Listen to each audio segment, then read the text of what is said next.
For decades, our country's really pushed this all of our high school students towards a four-year college degree, regardless of their ability or aptitudes or desires, and with a promise that this is a better way, that they're going to be better financially secure. But what we saw was a push in high school for college prep programs and at the cost of VOTEC programs. And a four-year degree may be best for so many people, but it's not the right fit for everybody. Now that we see that not only a burgeoning student loan debt concern, but also a shortage of skilled workers, whether it's welders or mechanics or plumbers. And then, as we're seeing the Biden administration cater to the far left in their party and trying to pander with these giveaways for a student loan forgiveness, the agenda leaves out all of these people who worked through college or didn't take out loans, already paid off their loans, or chose a different career path. Certainly doesn't make sense for a student who graduated from high school, borrowed money to buy a truck and buy tools and focus on their training, and is now a successful mechanic, to pay off the loans of one of their high school classmates who chose to take out loans to attend college. And paying off those loans doesn't do anything to address the rising cost of college. Dr. Akers, over the past year since President Biden took office, we've seen inflation climb just in the last 18 months, 12.6%, just since January of 2021.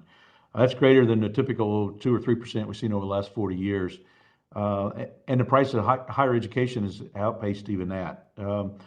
So instead of paying off student loans on the back end, what should we be doing on the front end to address the rising cost of higher education?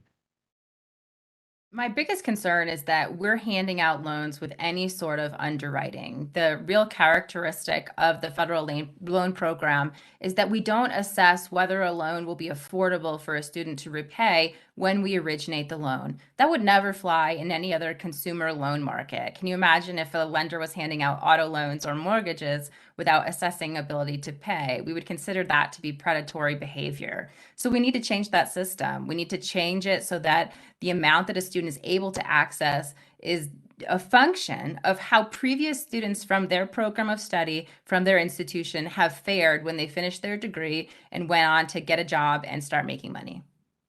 Yeah, it really is. I mean, some of our policies and regulations, as well as statutes, actually make the lending programs for student loans a profit motive for the federal government and the Treasury at the expense and the risk of individuals that are put on the hook for these student loans. So, and I think it's a big issue that one, we should reformulate the student loan program as you talked about, in terms of, let's look at how do we make sure people understand what they're taking out, what the loan risk is, what the likelihood of being able to pay back with the program, but also let's encourage other avenues for folks to move forward. So I appreciate you taking time talking with us about this important issue with us. And with that, I'll yield back.